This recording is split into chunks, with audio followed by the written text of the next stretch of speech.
What's your name? Joe. Joe. What's your last name? McDonald. McDonald? McDonald. McDonell. ELL. Okay, Right, Irish. so where are you from? I am from Buffalo. Okay, great. So how often are you out here talking with players? It varies. It varies. But mostly when the weather's good. I like to stick it to when the weather's good. Yeah. Once the snow starts to fall, it becomes a little inconvenience. Harder to bring the kids out here. And a lot of players don't like to stop when it's freezing cold and there's snow out, and rightfully so. That's fair. You know what I mean? So how many games do you go to a year? I try to get to between 5 and 10. Between 5 and 10, I'll pick the games, the opponents I want. Look at the Chicago games, Toronto games, so on and so forth like that. Sorry, we're putting a B in the middle. I see that B, man. That B was gonna get you. It's looking for me. So, do you watch games on TV as well? Absolutely. I watch every game that I can. Time bearing with my children and job and everything. But I'd say probably out of 82, I'll catch 80 of them. Oh, wow, that's there'll awesome. be that. Oh, yeah. How old are your kids? I have a 6-year-old son and a 14-year-old daughter. Man, so dad with 2 kids tries to watch 80, go to a few. Oh, my son is huge. I was actually here for him today. Kyle Okposo is his favorite player. So I actually got Kyle Okposo in a video to say hello to my son. Because he was mad, he's in school, and he's like, I want to come meet Okposo. I was like, you can't. I'll get him to say hello to you. And I did. Okay. That's so cool. I'm actually going to back this up real quick. Okay. You can actually stay right there. I'm just gonna walk out here. We're just gonna talk. Cool. Do that back there. So a study shows that that your heart rate increases as the game goes on. Obviously, scoring chances and overtime. Do you think when you're in the stadium, that place is rocking in the big games? Do you feel your heart pounding? You have no idea.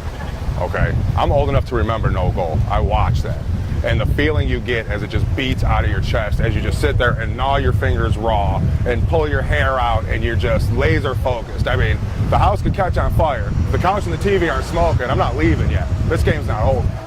But the feeling of playoff hockey, there's nothing like it in the world. The playoff hockey, regular season hockey is the best sport in the world. The only thing that I compare it to is maybe March Madness. Yeah. March Madness is second to me to the NHL playoffs. But even just the excitement, just the build-up, Jack's contract, the moves they made, Botterill here, you know what I mean? Phil Housley's coming back, the nostalgia there. For them to just, bring everything together and just have the season start. It's been a while. We're ready for some, we're ready for some progress. We sat through Darcy Regier and suffered. And he promised us a lot of suffering, and Darcy Regier delivered. But now we're starting to pull out of that and hopefully go in a positive direction. So we don't have as long of a drought as the Bills do. So you think hockey's probably taking a few years off our lives, huh? Oh, man. I wouldn't have forehead wrinkles if it wasn't for playoff hockey. My crow's feet, I'd be silky smooth. I'd be silky smooth. But yes, playoff hockey's added years, and I wouldn't trade them for anything. Except for 2000. Those wrinkles I'd trade for the cup. That's fair. I'd trade those for the cup. When do you think your heart gets pounding most during games? Honestly, it gets pounding most during games during the physical play. The corners, the board play, when they start getting rough. That's when I wake up, and I'm like, yeah, let's, you know what I mean? Let's get it going. I like to see the grinders. I like to see the hitters. That or, under a minute to go, goalie's pulled. We got the extra attacker trying to tie it up. I think those, aside from playoffs, I think those are the two biggest emotions for me as far as watching hockey goes is those two things. And the boards play a little rough, get the grinders in there. And then as it gets down to the last, couple minutes and we got to yank the goalie and we're all on the edge of our seats and let's see what happens with this. So. What's it like bringing your kids and kind of bringing them into the culture of hockey? I think the weirdest thing for them to get used to is the excitement of their father. Yeah? Like, I'm very excited. I'm a very emotional guy. So sometimes my son's like, why are you excited? And I have to explain to him. But the biggest part is just he's starting to see it. Yeah, we're not doing none right here. Yeah, you don't see the camera. You're trying to do an interview. So, the biggest part for me is that he's just now getting into it. So I'm explaining to him offsides. This is why you can't ice the puck. You know what I mean? Just explaining the rules to him and seeing as he grows and as we watch it, he's pointing out people. He's only 6, but there's Okposo, there's Rasmus Ristolainen, which it took him about a week to learn how to say Rasmus Ristolainen.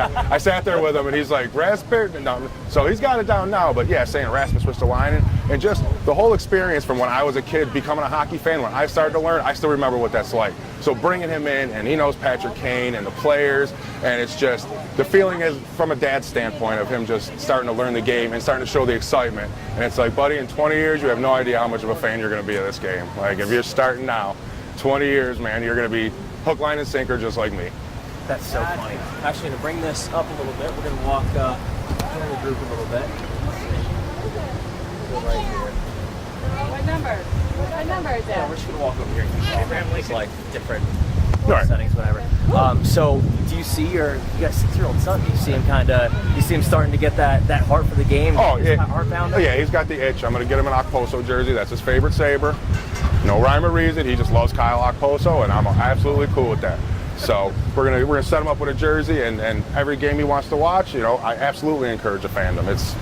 It's done me wonders for years. No championships, but I wouldn't trade it for the world, my man. I bleed blue and yellow, and I bleed blue and red for the Bills. Like, you're not changing me. Could be 17 years, could be 40 years. I'll be standing right here with the dunce cap on, like, yes, I'm still a fan, and you know what? I'm proud of that. How many years have you been a fan? I'm 40. I've been a fan since 12, so about 28 years. About it. Long time, yeah. I came in right at the end of the French Connection, just about as they started.